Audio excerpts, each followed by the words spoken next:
Bien, comment vous chers compatriotes, bonjour ou bonsoir, selon l'endroit où vous nous entendez.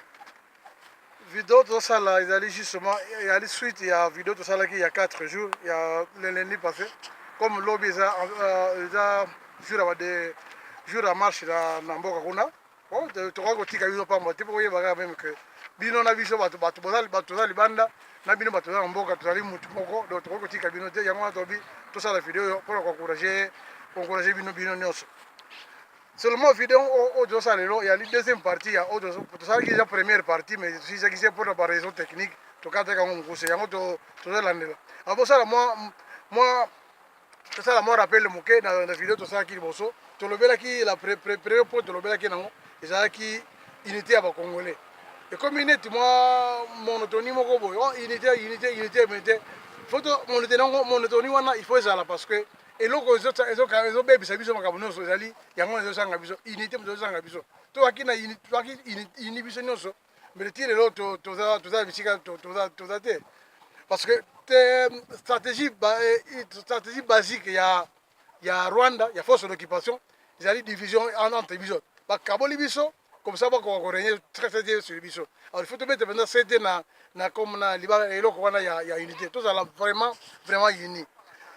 Tobaki na la fois passée que tu penses que moi exemple pour la unité to meka ko éviter biloko mabanga ya kubwakela baninga donc kamati okuna boke tu par exemple kamati libanga azobwakela moninga kwa na ngambo ko na ngambo bakona to penses tobaki exemple précis to toki exemple ya nani ya mama Bena ona mona ke kala mingi te bandai ko sasa ndeko biso mususu honorengwa papa honorengwanda que baki na problème na conflit moko ya interne na mouvement na moko na ya mouvement na bango ya papa Ngwanda. C'est pas qu'est-ce qui s'est passé bani ko poata na micro ya sans rival. Alors c'est pas bien. Yango to baki que mama Bena to respecter mingi za mama na biso ne to benga mama ba benga femme congolaise ou femme zaïroise ali mama au bilon to bosa bobota biso ko bilon ko sa biso.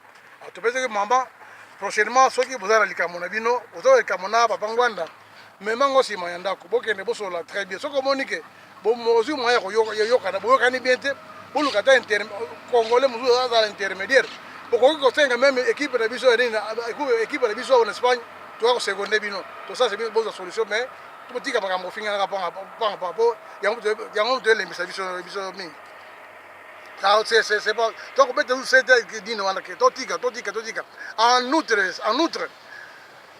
nenga ba loba ke nani eloko toyeba ka valeur ya eloko soki eloko osala ngona ndako soki ebungi ndeko yebisi ko valeur nango.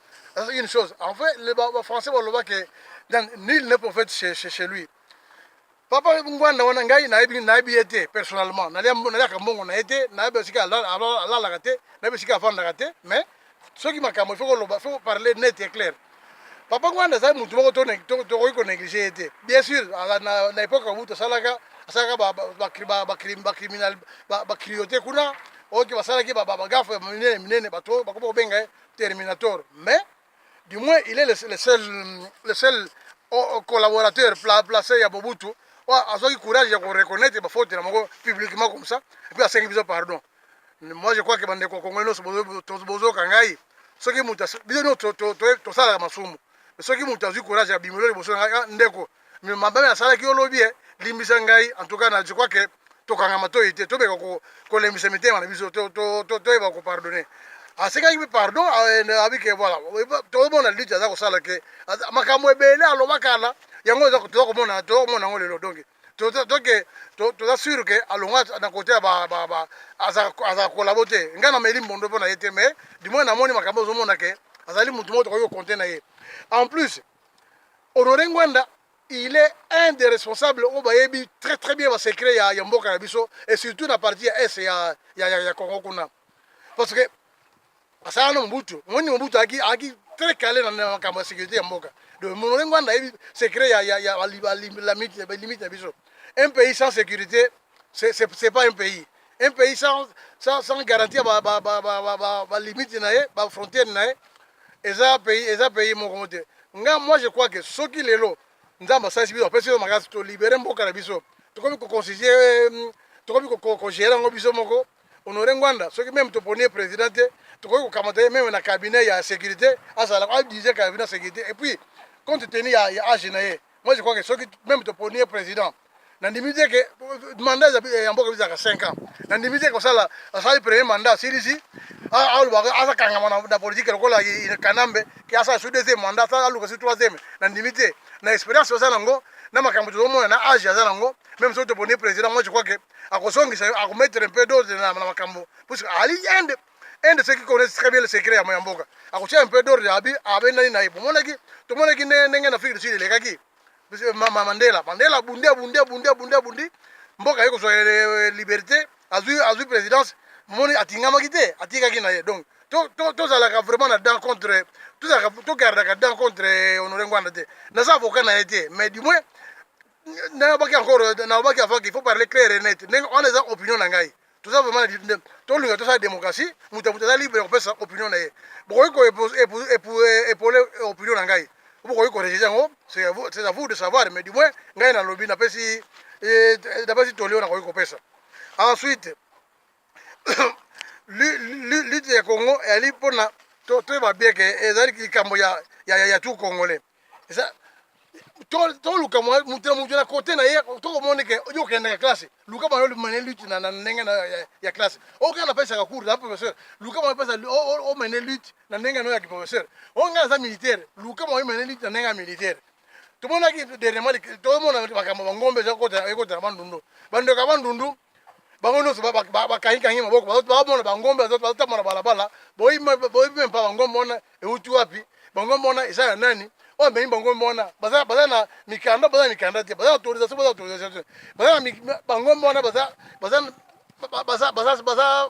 ce sont des animaux sains ou ce sont des animaux infectés on sait pas mais bino bazobeta maboko bazomona ngombe wana tala santé aza nango tala affaire c'est ça bato ya bandundu biso kala toyaki kobenga biso toyebanaki basecret tobandaki kobangana tobandaki kopesana kobanga te kobanga eza un peu trop lié mais tobandaki kose respecte entre biso na biso toyebi na bandundu kuna bato ya bandundu bakale baza kuna bato bapende oyo baza kokende ndinde azwi ntobo bamama bakanga suki atoboli ata makoto oyo ekoti na monoko ebimi koto oyo mais ntango milulu ekosila abendi atala pota te toyoka basima tata moko kota basakata te si je me rappelle moko apesaka mutu mbote boye mobutu apesi mbote atikili liboko na ye likatani mobutu po akiti homme fort abangi te basoli mpe apetu arécupere liboko na ye biloko ndenge wana ezalaki kosalama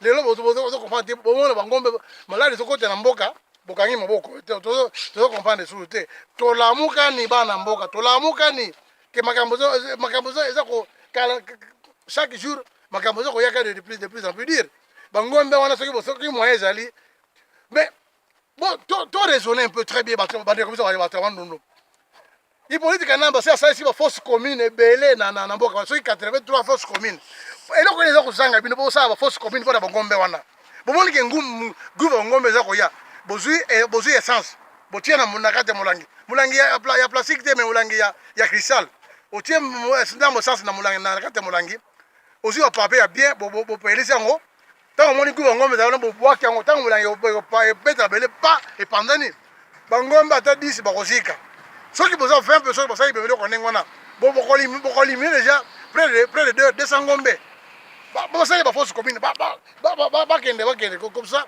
tous à la peu libre oyebi plake barwandais baza yango te barwandais ntango basalaka makambo nango bayebaka te eloko bozala kobeta sete mpa bandeko biso bakongole yango wana tozala discret na misala na biso osala omoni ke ngai nakoki kopesa komonte ku moko ya bien ozokende okoti na internet ofibli yango okuna ngai nakosala boye osuru boye ngai nakosala boye finalement ntango okoma wana likopano esue estce ntango Laurent Désiré ayaki na bato fdl kuna bayebisaki biso avant ke balekaki na internet ke toki tonfahir kini non toki tonfahir Congo non bayeka mamoko apa ntango bakoyeba kokoma na kisangani nde makambo bandi koyeba bato bandi kopiblie me biso na kisi asa na kini toyebaki Laurent Désiré te mais lelo biso moto aki asala likambo akende okanga ta frontière kuna ale abimisi na internet na mo armée ngo biso to comprendre te est-ce que bato ba contrôler ka ba frontière bazali bi bazali te bato douane bazali te na aéroport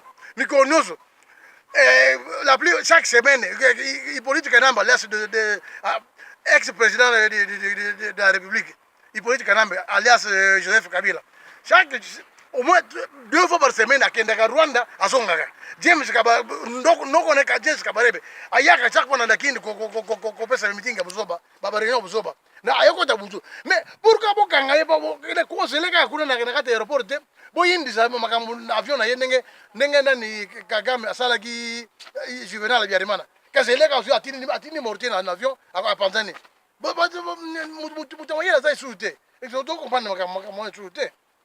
Vraiment c'est difficile. Bon, tout passé maintenant dans marche au Salam lobby le 25 na oye ko yasimba. Biloko mi bale to sengeli ko yeba liboso. Et ali deux mots. Premier mot, il y a attaque. Deuxième mot, défense. Attaque c'est quoi? Attaque c'est-à-dire que mutu moko azana azui courage ya okende. Mutu tata avandi na ye azali eloko mote oka mamoko ba obandi ko agresser ye. Obeti to makofi, ozu to mbele au papier, ozu to munduka beti.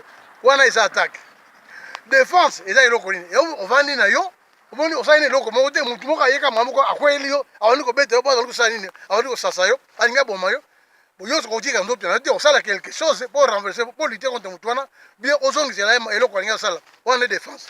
Alors na marche bokende lobi ezala na deux côtés ba civil côté d'un côté ba mbuyimbuyi na ba pic de l'autre côté ba soldat na ba policier l'autre côté soda boye bakabie kazali citoyen comme mutu noso azali na droit ya ko agresser mutu inutilement soki soda aye amoni ke soda oye ko libi oye ko musana très très bien abi mbeko na azali mbeko na mutu na ye azali formation bien soki alobi no ke sala boye de c'est que likamona constitution na mbeko ya mboka tinde za atinda yo donc il faut ko sala ngo mais soki soda ngo aye bine loko moko te aye mala moko ayibina azane or la lopo ba soda ya pora ko sala mbuyi na mboka biso sifika oyeba na mutu moko oyeba na office mutu moko pisone ye oyeba na kanambe oyeba na général moko soki o n'importe qui ou politicien moko akosoka ko mona parler oyeba le ko mona mutu te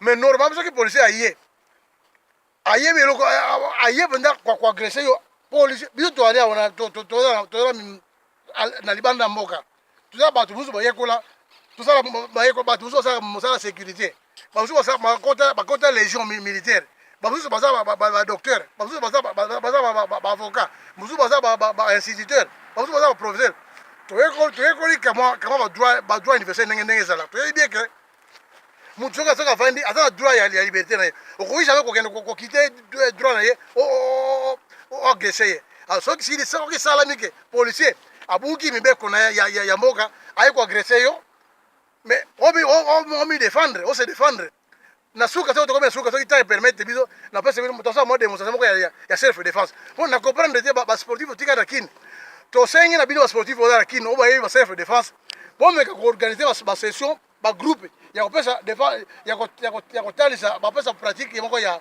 self défense na ba population ce que vous avez besoin bongo botinda biso banani ba information na diaspora to ko yebena ko sala sabino po ba batu mutu ça za mona self défense ayeba self défense ko kenda balabala alors tant que na marche ona pour le moment self défense tiki na sur la suka on ta bon moi démonstration moko ce qui t'a permettre mais loko nebo ko ça ko ke na machete te ko sinon ba lo ba to ba yaki na nani ba to ba yaki armée parce que machete ali arme blanche baki na arme ba ko gere yango te beteke masasi non wala bo pesa ba muyi raison kamata par exemple kamata ndambo fufu tiamo ndambo fufu na liboke na kati ya fufu na tiata ndambo ya mungu oya mike soki mungu ezate zwa pilipili o baze babenga ba kongo babenga ndunguzi ntendi o pilipili oyo kawakara batuta osangizi na fufu na otie na poche pour nini na koyebisa sima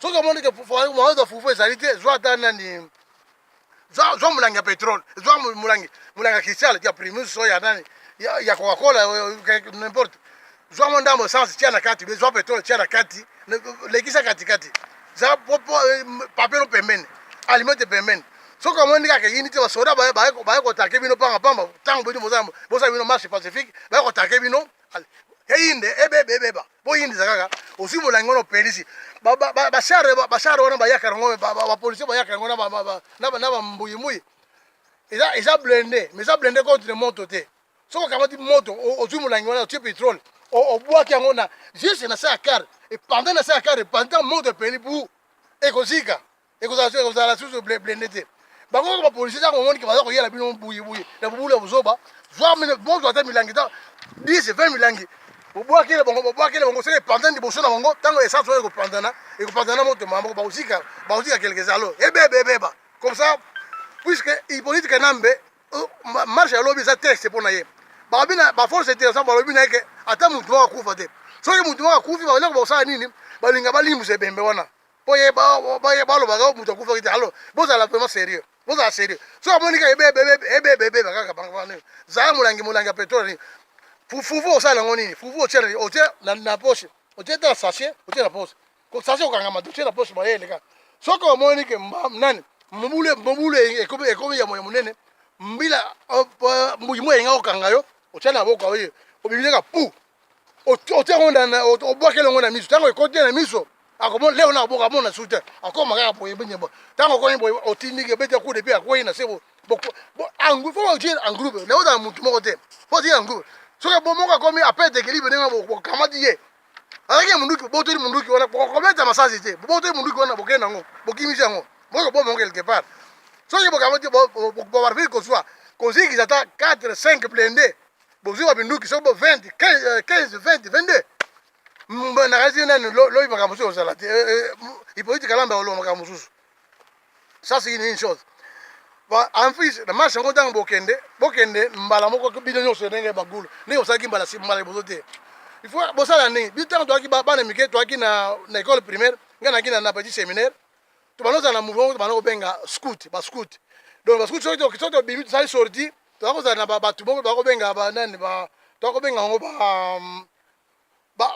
baéguilleur non baéclaireur tobandaki kobenga bango mais pour le moment bino banani na matière ya espionnage parce que biso toyoka mondamo sécurité moke na espionnage babenga yango baéguilleur donc baéguilleur ntango bozobanda marche bobike marche kobanda par exemple na place na poke ya savubu na 9h na 9h monekare wana groupe ya bato wana baéguilleur basi bademaraki so babike marche kosuka na victoire bango batamboli liboso na bino bango koba na victoire soki par exemple bambuyimbuyi babatamaki côté ya balabala soki après Carrefour de Jeunes ou bien après Albert Sali ou bien après Carrefour de Jeunes bakoyeba bayebisa bazali awa bakoyebisa bino ke baza wana voilà à ce moment là bokabwani na 2 3 groupes groupe moko okende bambila bakosopose na bango groupe mosusu basali contour babimeli sur bambila donc botie sikoyo mbila na katikati soki bambuyimbuyi balingi bakweyela groupe eza kote oyo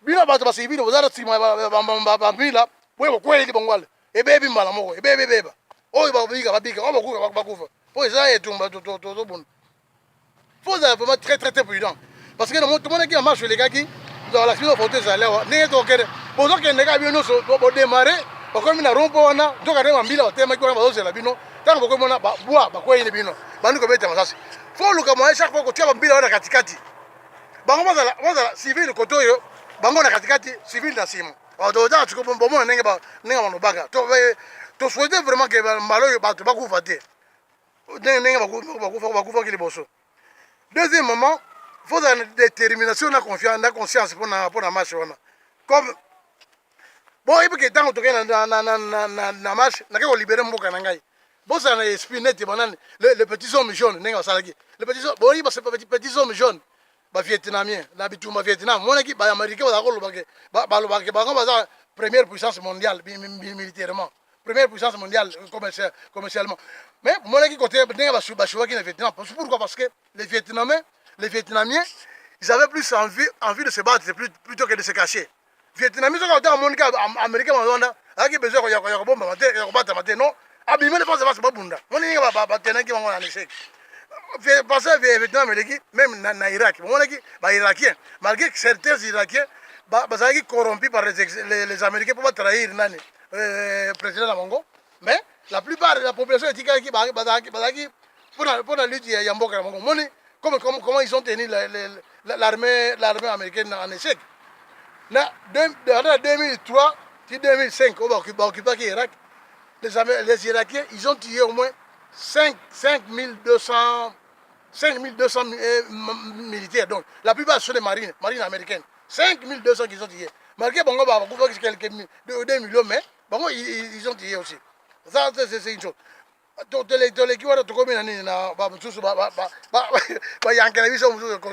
Afghanistan.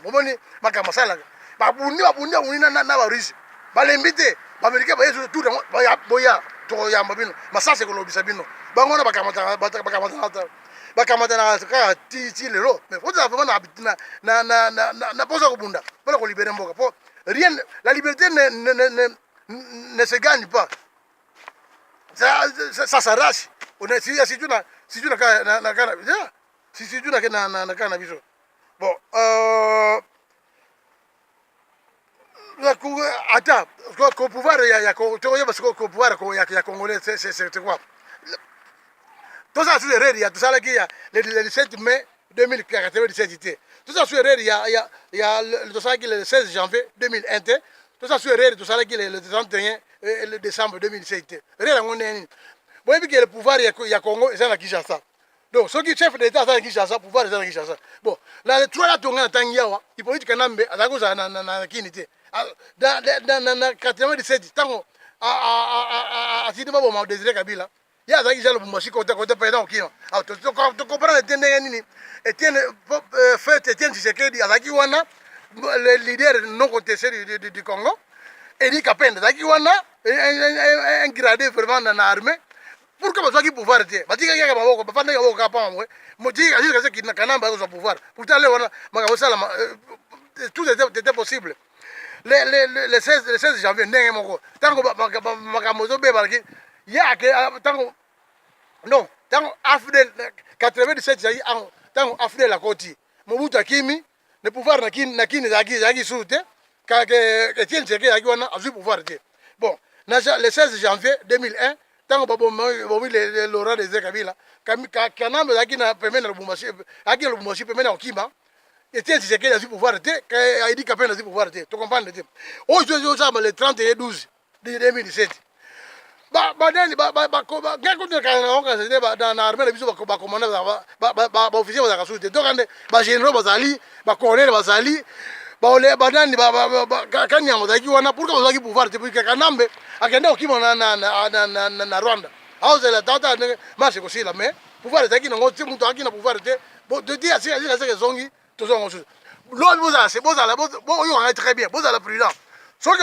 Parce que l'homme marche à l'homme, test pour la Kanambe. Je crois qu'il y a un qui m'a toujours. Ce que a Kimi, on va dire, besoin du pouvoir. Attends que tu aies le pouvoir, tu as arrivé à si tu as dirigé, ok. Bien, tu as allé pouvoir te passer au monde, gouvernement, mon civilisé. Tu sais aussi, c'est Mayel. Tu as vu mon dame, tu as vu des gens il y a pouvoir. À force d'avoir Mayel. Alors, passons maintenant à donner une leçon à Nani. N'a pas tout besoin de grande puissance. Donc, à la personne des États-Unis d'Amérique, la Grande-Bretagne, la France, la Belgique, l'Allemagne, le Canada, la Russie, Chine, l'ONU même, Israël qui vit à l'ombre des États-Unis. Je vais vous dire une chose. Je ne parle pas en anglais parce que j'ai des problèmes maintenant à m'expliquer. Je peux faire parler en français. Je vous rappelle une chose, tous ces pays-là que je viens de nommer ici, donc je reprends encore. États-Unis d'Amérique, Grande-Bretagne, la France, Belgique, Allemagne, Canada, Russie, Chine, ONU même, Israël qui vit au départ, qui vit à l'ombre des États-Unis. Je vous rappelle que soyons propres, mes frères, soyons propres dans l'âme, soyons propres dans la tête, soyons propres dans nos faits. N'oubliez jamais que, n'oubliez pas que Dieu a permis, a autorisé la vente. Mais il a formellement interdit l'escroquerie, il a formellement interdit le vol, il a formellement interdit le pillage. Il a formellement interdit le mensonge. Il a formellement interdit la corruption. Et ça, nous sommes Dieu que Dieu peut défendre. Il y a un arme qui est utilisé pour piller un bon carabiso.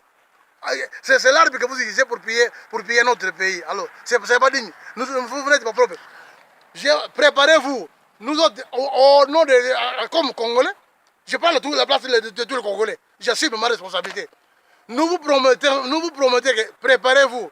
Parce qu'une fois, nous parvenons à récupérer notre pays, nous allons traiter avec vous d'égal à égal. Donc, vous voulez des minerais, vous viendrez acheter les minerais chez nous, et nous, on vous vend les minerais de façon normale. Ce n'est pas la peine d'aller s'attirer sur le système triangulaire. Que vous partez chez Kagame. Voilà, Kagame. Nous avons besoin de ça, nous avons besoin de tel tonnage de cobalt. Va nous voler ça au Congo, et viens nous envoyer. Car Kagame s'envole, s'emmène tout bonnement, il arrache ça, il prend une partie pour lui et le reste il vous donne. Ça c'est pas normal, c'est pas propre mes amis, pour ne pas dire mes frères. Soyons propres, faisons le commerce de façon normale, de façon logique, comme cela se fait dans tout le monde. Est-ce qu'un Américain peut aller voler du pétrole en Grande-Bretagne? Ou alors un Belge peut aller voler le charbon qui est exporté, qui est extrait en Allemagne? Pourquoi vous ne le faites pas entre vous? C'est pas quand il s'agit de noirs, vous êtes prêts. Je sais que vous ne parlez pas ma langue, mais vous avez vos services de sécurité qui peuvent vous traduire, vous transmettre la leçon. Cessez de vous comporter comme comme des malfaiteurs, parce que Dieu est contre ça. Voilà. Soyons vraiment propres une fois de plus que j'ai dit. Alors, aux esclaves aux esclaves du diable, c'est-à-dire ces esclaves de diablotés qui volent les minerais chez nous, leurs esclaves, c'est qui, à la personne de Hippolyte Kadambe, alias Joseph Kabila, ses patrons Kagame et Yoweri Museveni. Sachez bien que vous êtes en train de préparer votre propre tombe. Comment? Ce que vous faites aujourd'hui, c'est bien, vous êtes en train de vous enrichir. Mais vous oubliez qu'il y a des générations qui vont naître après vous. Les Congolais ne vont pas rester faibles comme ça, comme d'habitude. Il y aura un jour où on va se relever, on va récupérer le pays. Alors, vous êtes en train de préparer des conflits qui vont se retourner, qui seront entrepris par qui vont confronter vos descendants et nos descendants à nous. Alors, ce sera très grave. Aujourd'hui, la technique est en train de se perforer. Il y aura les armes qui ont existé l'année passée. Les armes qui ont existé l'année passée n'existent presque plus cette année. Elles ont été remplacées par d'autres plus puissantes. Donc, dans 10, 15, 20 ans, les enfants qui viendront après nous, si vous autres, vous venez vous voler des histoires de chez nous, vous prenez l'habitude de voler, vous créez des conflits chez nous, ce sont eux qui vont les résoudre. Alors, ce ne sera pas dans le dialogue comme ça, c'est avec les armes. Est-ce que si toi, Kanambe, ou toi, Kagame, ou toi, Museveni, tu es en sécurité parce qu'il est très bien surveillé, tu es sûr que ton arrière-petit-fils sera surveillé, aura des gardes-corps comme toi? Je ne pense pas. Alors, gouverner, c'est prévoir. Apprenez à prévenir. Non, gouverner, c'est prévenir, je veux dire, excusez-moi. Essayez de prévenir ce qui viendra après vous. Cessez de torpiller le territoire congolais, parce que c'est pas un droit. Ça, c'est juste une bombe à retardement que vous êtes en train de fabriquer. Alors, c'est pas bien du tout. Ouais, vous voyez pas. Et puis, n'oubliez pas que aujourd'hui, vous êtes en train de servir vos patrons, les États-Unis. Vous êtes en train de servir l'Union européenne avec son patron les États-Unis. Vous êtes en train de servir Chine, vous êtes en train de servir tant d'autres pays. N'oubliez pas que ce qu'on dit avec nous, on dit chez nous que ce qu'on lit en Ndoki, un jour Ndoki, vous êtes en train de servir le patron, mais il viendra un jour où votre patron va se fatiguer de vous. Vous n'avez qu'à voir le cas de Bin Laden. Il a combattu les Russes en faveur des Américains. Après, quand il a vu, il s'est rendu compte que ce qu'il faisait n'était pas normal. Il s'est retourné contre les Américains. Ce sont les mêmes Américains qui l'ont tué. Et où il n'a même pas eu ni le sépulcre digne, comme Dieu l'exige. Ils l'ont enterré dans la mer. Ils ont jeté dans la mer. Ça, c'est une chose. Saddam Hussein, il a servi les Américains pendant aux années 86 avec la guerre Iran-Irak. Il combattait il est soutenu par les Américains pour combattre l'Iran, essayer de détruire l'Iran. Vous savez pourquoi? C'est une longue histoire, vous savez pourquoi. Et comment ils ont terminé? Les mêmes Américains ont envahi l'Irak, ils ont tué Saddam Hussein. Le cas n'allait pas très loin. Le cas de notre pays même, Mobutu, qui était devenu même le représentant de la CIA en Afrique centrale, dans la région du Grand Lac. Il a servi les Américains pendant 32 ans. Mais quand ils ont vu qu'il ne valait presque plus rien, comment il a terminé? Ce sont les mêmes Américains qui ont poussé Kagame pour aller détruire Mobutu. Comment a terminé Mobutu? Alors, Kagame, qui est encore jeune aujourd'hui, Yoweri Museveni, c'est la même chose. Kagame et Hippolyte Kanambe, c'est la même chose. Sachez bien que demain, le temps va changer. La vie, c'est faite de pile ou face. Si tu vis aujourd'hui comme ça, demain, ce sera comme ça. Ça va tourner. Cessez de faire. Arrêtez votre connerie. Arrêtez l'idiotie que vous êtes en train de faire, que c'est pas bien. Alors, comme pour terminer, on avance maintenant au collabo. C'est-à-dire que nos frères congolais qui ont besoin de makasi na occupant congolais. Est-ce que vous avez tout est-ce que vous avez la conscience, vous n'avez pas d'amour propre parce que ceux qui ont que mutu au sala azoni okola ndeko na ngai congolais azoni okola pengai lelo soki yo boshamba soki yo olenga nkoi ozana bien boza kozombongo ya corruption ya boza kopesa bino ba poste mais bato baza sima me boyebi ka baza kosouffrir soki mwana oza sima aza kovivre bien mais oza sima mwana sima note comment deuxième génération sima no kuna ese baza vivre très bien tous les jours baza koboma biso bopesa mayele na nani boyebaka très bien que boza kolia na ndoki bon suka ya bato bakoko baloba kolia na ndoki soko sisi kolia na ndoki zalaka mayele po lobi yo mutu zana sani wana boza kolia ndoki boza sani moko na ndoki lobi yo mutu leka na sani wana boza mpe mayele boza kola mituna bino ese mituna bino sala vraiment tout ça boza komona bien mungu za kosala me boza kondima ngaka pona mbongo ese boza mbongo te mbongo wana izo kuta mabele ya mboka na bino soki bino moto si makambo na mboka na biso tobimisa mbongo wana boza peut-être 4 fois le boza kozwa mais conscience eza te. Alors, tobenda encore matoyi badani bakolabo lokola Olive Lembe boeskize ngai tout d'abord nasengi excuse na Olive Lembe te mais nasengi excuse na bandeko na ngai bacongolais puisque bandaka nalobaka mingi Olive Lembe aza notre démisseur non lelo na modifie langage na ngai azaka ka sœur na biso mais na benga yembe pourquoi parce que yé le la bala rwandais donc à mon arrêt ami pese pas rwandais donc akoma rwandaise ya alongana ko kota ba congolais yango na benga kanda sala ngai na benga c'est démissionnaire na biso mais azaka sœur na biso.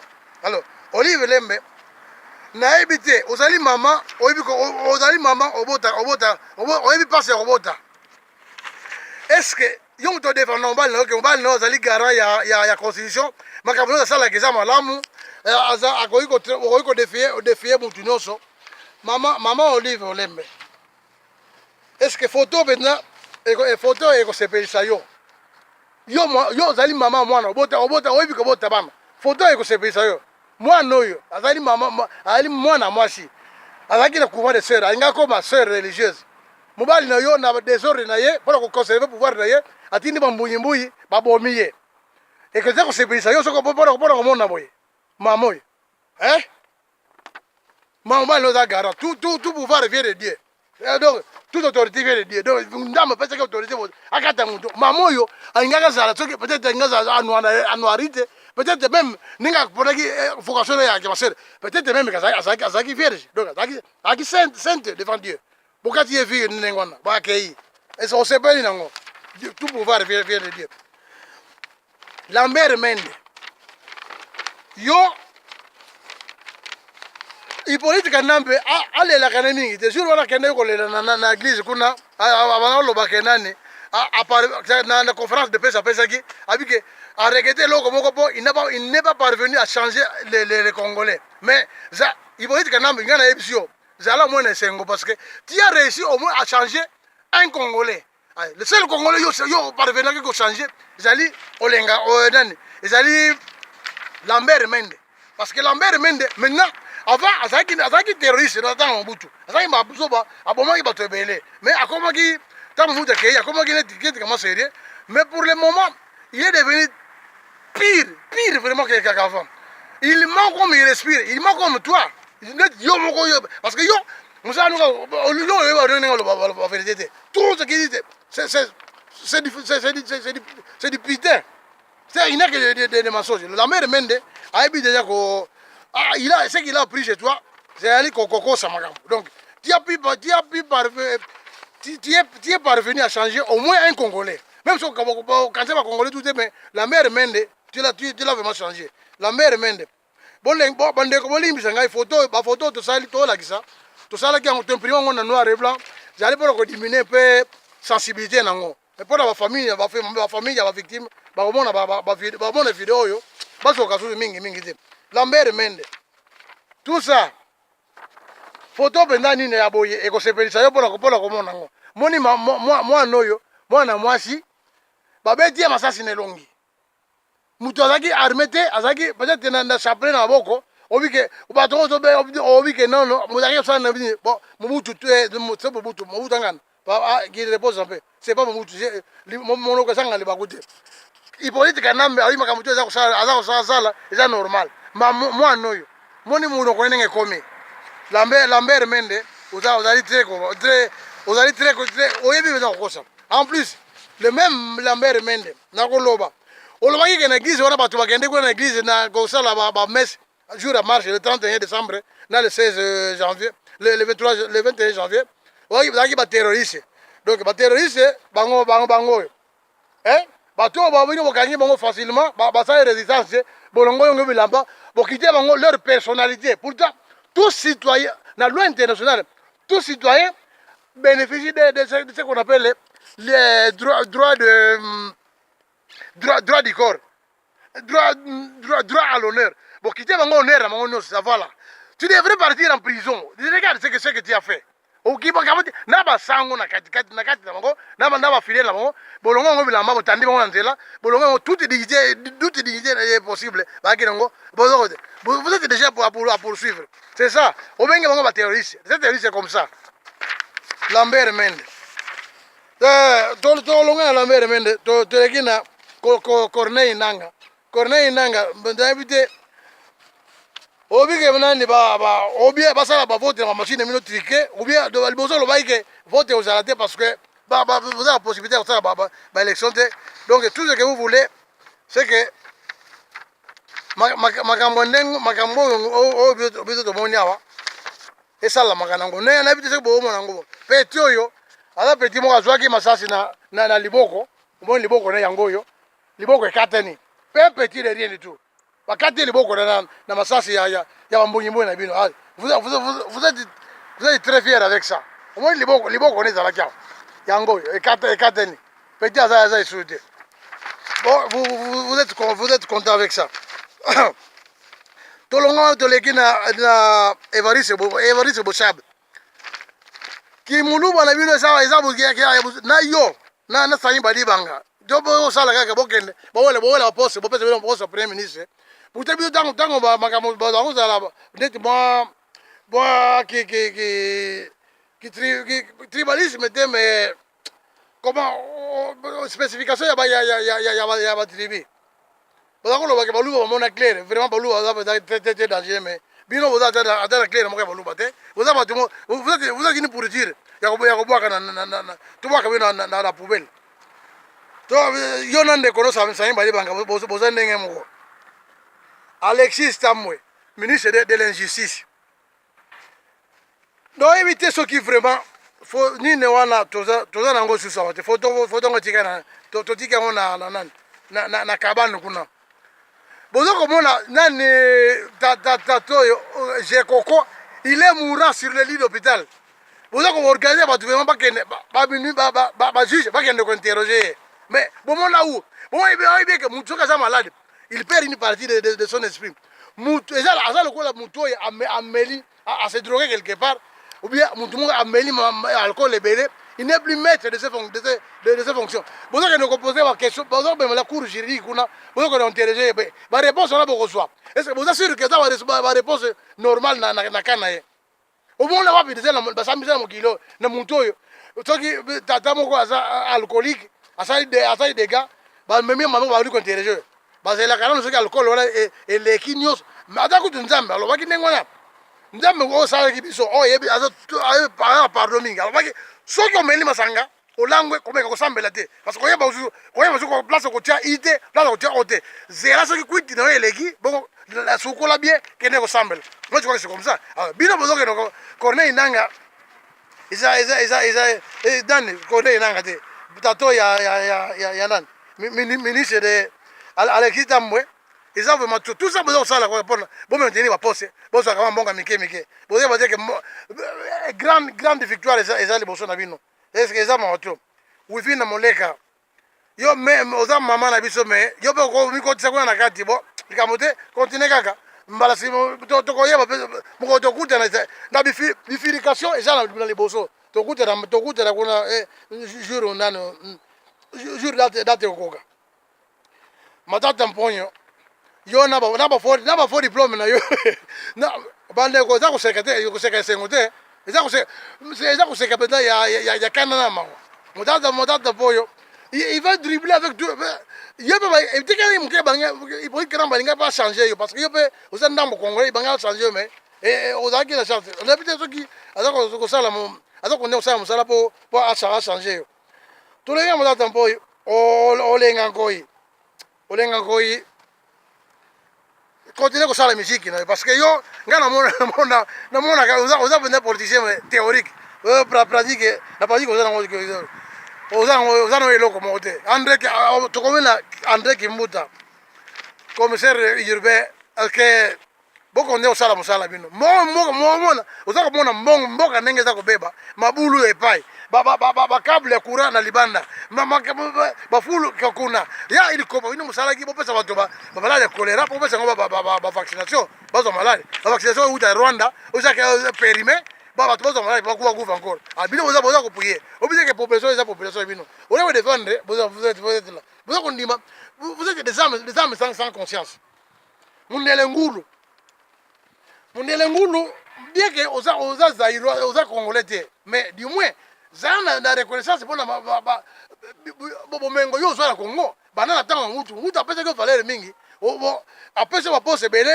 apesa mongo belé mais otondi ate ozo konde ko travailler na occupant continuer mongo tokoma na bifurcation jour mususu on to ko tete ah ouais Félix et tokoma na Félix Kabange ozo parvenir vraiment ko ridiculiser ba ndeko na yo ba fidèle na ba prêtre kaka po ozo mongo ko savoir que bango baza ba terroriste baza ba arme est-ce que vous savez ce qu'on appelle terroriste là je vois une définition ya terroriste bien moloba na yo na ndeko na muninga na voisin na yo nani cousin na yo o lenga ngoy cousin na bino mususu Lambert Mende vous ko benga bato qui ne sont rien avec ce que vous dites vous benga ba terroriste alors que le vrai terroriste c'est bien vous. Vous continuez na bino Munelengulu Félix Kabange après okito Kitundu continuez ko sala musala la ndaga sima basi na bide kujure na sida ngo ya koloba kena kin ba sida koma kebele ozo ata sida kufa te ozo ali pona kufa ai nzambe nangai oyo ningebo ndeko na bizo bokecho lo bakeze oyo na suya ndeni to kokota al to komena jile paluku oyo buso bana yo ke sala continue ko défendre nani ko défendre cause ya patron yo Kanambe tout ça comme de Bruno Chibala Gizenga Gizenga bato bandundu baki bato bo clair kala tokupekisa nini me boma bomitia pesa sima munguna bobo efeze bato bino même makambo même ya nani ya bangombe zole kuna so tozali bien tango bangombe bandi kotambola na bandundu département estatale moko te edenosaki makambo wana epesaki ata nouvelle ya pamba kodenonse kutu te me kopesaka nouvelle ya pamba radio moko te epesaki nouvelle wana télévision estatale moko te epesaki nouvelle wana journal estatale moko te epesaki nouvelle wana ifalaka kozela bareseau sociaux ebima ezocharge makambo wana donc soki bolingi te bopesaka mboka bino mboka bino mboka ekende bino bobana ntango boza kolia mboka mais ntango bokufa obozali ke bana na bino baza nsima bazala besoin ya kovivre bingi mana na mboka na bango est ce que ati après eloko petit ekamusi ngai pardon eloko ekamusi ngai le 4 février 2018 oti koyokaka nani mama ya Lambert Mende akufi na Belgique oh mais na kamwe Lambert Mende nzoka bino mpe bokufaka ngana katende yo tango yo kokufa tango okokisa soki 2 siècles soki 3 siècles okobongo na libanga obongo na libende ovandi na yo libanga kutu te parce que libanga eza mpena dure ndenge tomona yango te parce que même dieu ye moko